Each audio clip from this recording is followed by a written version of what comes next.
If you're anything like me, then winning Yu-Gi-Oh! Tournaments is a common occurrence for you. Now, I'm only kidding about that, of course, but nowadays I feel that it's gotten a bit too easy to show up to any tournament, play the best deck of the format, and walk away with a respectable top 4 placing or better. Although winning is fun, I wanted to put myself to the test and see how well I could do with the less common strategies in the game. If you're new to the channel, my name is tcgsam, and I've been playing Yu-Gi-Oh! Competitively for over 6 years now. I'm a Yu-Gi-Oh! Content creator that makes content on the competitive side of the game, and in this series, I'm going to be challenging myself to win a tournament with pretty much anything except the best decks out there. I'll be adding in extra challenges to make it even more interesting for you to watch. Will I be able to outperform the best decks at these tournaments? Or have I just thrown away any hope I had of ever winning a tournament again? Sit back, relax, and enjoy the show. Most of the decks in Yu-Gi-Oh! Can be classified as either a combo or a control deck, with a couple falling in between there. And in today's episode, we're going to be taking a look at one of the decks that do fall in between, being Adventure Plunder Patrol, because in my opinion, if it can fulfill both the roles of a combo deck and a control deck at the same time. I'm going to put up the list on the screen right now so you can quickly see what cards we're working with. But overall, it's a fairly standard build. You're trying to play the Adventure Engine with the Plunder Patrol cards, since they do give you the additional extenders you need, but also helps you reinforce like your first turn boards and adds a whole nother element to it by giving it a negation with one Griffin Rider or an extra disruption with the Legal Knight. But overall, it also allows your deck to take advantage of the free discard fodder offered by something like Water Enchantress of the Temple for a card like Shipyard. So that means overall the engines just work really well together, since there's no anti-synergy and there's quite a few points of synergy as well. So yeah, in today's episode, we're going to take this deck to locals, see how we can do. We already took Plunder Patrol once on the channel. We did okay with it at the end of the day. So hopefully today we can do a little bit better, but why don't I show you guys how we do in our feature match. So I will see you guys there. Alright, so getting into the feature match for today, we're going to be playing against Branded Despia, definitely one of the top decks of the format, and one that should be respected, has a lot of powerful plays, both going first and going second. So we're going to finish shuffling up and do the die roll. We tie the first time, so we're going to have to roll again. I end up being able to roll lower, unfortunately, so we are forced to go second. And our opponent's going to kick things off on his side with a copy of Branded Opening. So Branded Opening is going to end up discarding another copy of Opening and summoning out Aliber. I decided to imperm, and the only reason I do that is because I have another one in my hand. And I'm thinking, okay, I'd rather imperm now and say, okay, you better have the Branded Fusion. And if he does, then we have a way to stop that as well.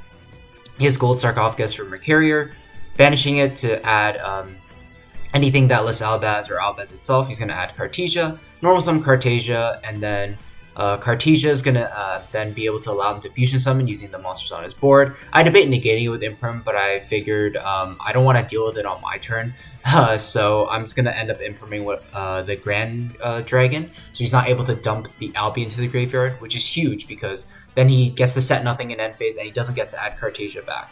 So I'm going to draw for turn, and then I'm going to start things off on my side with a copy of our, I believe, our Adventure Engines. We're going to start with Foolish Burial. Foolish Burial is going to send Water Enchantress. Water Enchantress is going to add Rite of Aramis here. We unfortunately hard draw the Fateful Adventure, so we're going to play it first, activate the right. On summon, we're going to grab the Draco back, and then use the thing to add the Griffin Rider. Re-equip Draco back, bounce back the Grand Dragon, because it does have an effect to tag itself out. So I'm going to special summon out the Griffin next. Normal summon out Golden Hair. Golden Hair alone is like the Plunder Captain, which is huge here, because it essentially means that we're able to get our Plunder engine going after breaking his board. So I'm going to tag out into a copy of List since he has Cartesia in his graveyard. Then I'm going to draw a card off of Blackbeard. We draw Black Eyes, which is huge because that's exactly enough for game now when List summons Blackbeard out. So we do take down game 1. Going into game 2, our opponent's going to start things off again with Branded Opening, this time discarding Branded Retribution, summoning out Aliber and activating its effect to be able to add any Branded Spell Trap from his deck to his hand. When he's thinking this long, like, you can assume like he probably doesn't have branded. He probably has branded fusion, sorry, and he's just thinking about what the ideal ad is. I ended up imperming it again. I can't remember my reasoning for this. I think my hand was really bad regardless. So I was thinking like, oh, if as long as he doesn't have branded fusion, like maybe we have a chance. I also have a bell to stop the retribution as well from grabbing the branded fusion back. So I'm hoping this is gonna be enough to stop him, because like I think you'll see a bit later, our hand is really bad. We don't have any engine. Opponent has Gold Sark again, unfortunately though, and that's gonna get him access to more of his engine, which is just super unfortunate for us, because now he's gonna be banishing Mercurier. Mercurier is gonna add a Springin's Kit, and Springin's Kit does have the effect to add branded fusion. It's just a bit worse because you do have to put a card back to the bottom of your deck. Unfortunately, we don't have Ash Blossom to stop the branded fusion, so there wasn't too much I could have done, I think. I didn't want to hold Imperm for branded fusion, because if he just summons a card like Rinbrum, then it's not really going to do anything, and he's going to have his engine set up anyways. So yeah, there's not too much I can do about this. I think looking back, like maybe I could have hand trapped differently. Let me know if you guys would have done anything differently once you see my hand. But yeah, my hand is not good. I'll just tell you, I think I have an Evenly, a Legal Knight, and a Ghost Spell in my hand, so no engine at all. So really not great. All I could do is hope that our opponent either messes up or doesn't have the branded fusion to be able to go into his place. So it's going to take a while to think about it. End up sending the Lubellion to summon Albion. Albion's going to be able to use his effect to banish, to fusion summon by banishing the copy of Albaz. And the Aliber for Lubellion. Lubellion's going to discard Blazing Cartesia and then go into a copy of Mirror Jade after that. So that's really good, because now he has a Dragon Attribute for Lubellion. Lubellion's going to be able to place a continuous branded Solar Trap. He's going to place branded Lost. And then during the end phase, he's going to be able to use both Cartesia and the Albion to grab some resources back from his graveyard. So now not only does he have follow-up, but he's also going to be able to set a card off that. And you can see our hand was really, really bad. Their opponent sets Expulsion. That's not good for us, because there's nothing he can summon back from grave, meaning our Ghost Spell just can't stop it. And that means our Evenly's not going to be live. I think we draw another Evenly for turn as well. So all I can do is just go battle phase and like hope for some reason he doesn't choose the Expulsion. But he just goes for Mirror Jade, banishing his kit just so he can dump an Albion into the graveyard for follow-up. And then from there, activating the Expulsion to be able to summon both the Aliber and the Mercurier back. He's going to give me Mercurier, give himself Aliber, and yeah, there's not much we can do with, like you saw, our hand just wasn't that great. I decided to play it out a little bit more since we finished out game one a little fast, so I could get more information on the types of cards he's playing and his ratios. In the end phase, he's going to add a copy of Branded Fusion off of the Albion, and then I pass it over to him. Like I said, I'm pretty sure I'm definitely going to lose this game, but I just needed to know like what sort of cards he had access to in his deck. I'm going to start by normal summoning Cartesia, activating the Branded Fusion next. Branded Fusion is going to be able to dump Albaz and something else, and I think he chooses to go for Dark Magician here, so that tells me he's playing Red Eyes Dark Dragoon, which is Androl and Lockbird after he discards it. So those are like two good pieces of information for the following games. So like in the future, even if you know you're gonna lose, if you have like adequate time, I would recommend like, yeah, just let your opponent play it out a little bit more so you can see a bit more of their deck. But yeah, going into game 3, we decided to go first, and unfortunately we brick. We just set a copy of Dimensional Barrier and pass it over to our opponent. I'm hoping this Dimensional Barrier is going to be enough, because the rest of our hand is just really awful. Like, I just don't know why, like, we just keep bricking, unfortunately, and our opponent just keeps seeing Gold Sark.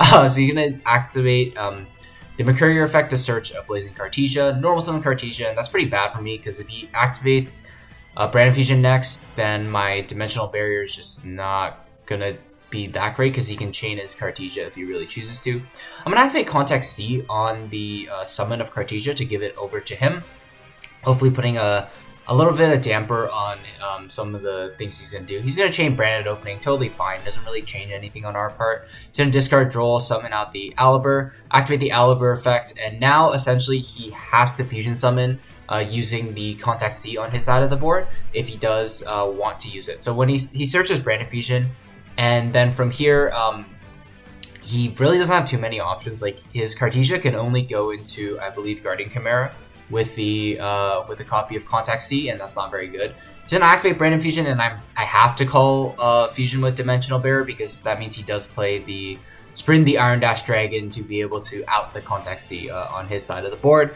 And I just don't want him to be able to get access to his Albaz engine and have Cartesia alive. So he's just going to go battle phase, attack with Cartesia, pass it over to us.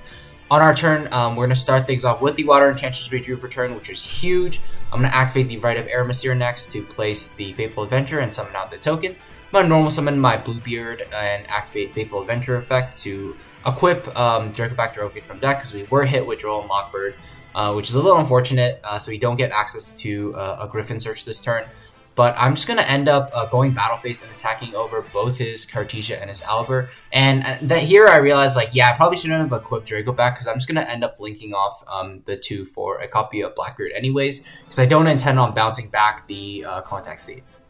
Next, I'm going to activate the Blackbeard in the draw phase to summon out List. That's just going to allow me to hopefully draw into a hand trap and play around a card like a Kaiju, or play around like just activate Brand Fusion instantly.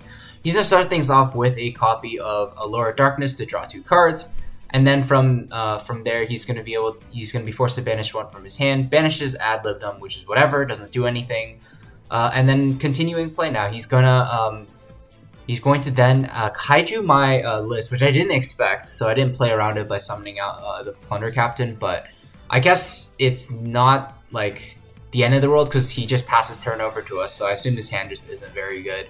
Aside from that, we're going to start off with Faithful Adventure grabbing Griffin Rider, and then we have the access to the Rite of Aramasir, summoning out the token, and the Griffin Rider. And then from here, I'm just going to be able to, I think, continue playing because I just go battle phase, attack over his 2 monsters, normal summon Bluebeard during main phase 2, and then link summon using the Radiant. I should have just normal Bluebeard for extra damage, but at the end of the day, like, it's just these small things that I don't think really matter in the grand scheme of things. I decided to play around the Kaiju this time by preemptively summoning out the Blackbeard just so we have another way to tag on his turn. I'm going to tag itself out for a copy of Mork. That's going to allow me to draw additional cards, so I'm hoping to draw into not only hand traps, but also just play around Kaijus and Lava Golems and such. So I end up using Evenly Matched. Of course, we're going to negate that with the Griffin Rider, and then from there, I'm going to normal summon Albaz, discard the last card in his hand. I'm going to chain Mork to banish it, and he's just not going to be able to do anything from there, so we do take that down, and we win that match 2-0. Okay, so now let's move on to my matchups for the day. Alright, so getting into our matchups for the tournament, we start off round 1. Unfortunately, we lose to Branded Despia in a close 1-2 match. There wasn't too much we could do in the final game where it just came down to, essentially, we weren't able to push through his board. We weren't able to stop his turn 1 plays, and he was just able to generate too much advantage from there. In round 2, we played against Branded Despia again. That was the feature match that you saw. Round 3, we played against Shizu Tearlaments, and unfortunately, we lost this one too. I learned a couple of things from that match. Honestly, I learned you have to stop like their mills before they start to get going because it's just like a snowball effect from there. Once they get started, it's very hard to stop, but if you stop them right at the beginning, then their deck can't really do too much. And unfortunately, I realized this a little too late, and that cost us the match. So we lose that one 1-2.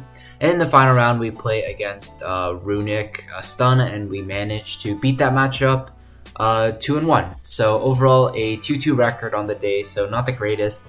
But at the end of the day, we did take a couple of things away from the tournament, and there were some losses that weren't really within our control. So yeah, hopefully you guys enjoyed the video. Once again, if you haven't checked out the deck profile and the test hands, they're already up on my channel, so be sure to check them out. But with that being said, I just want to thank you guys so much for watching, and I'll see you guys in the next one. Take care.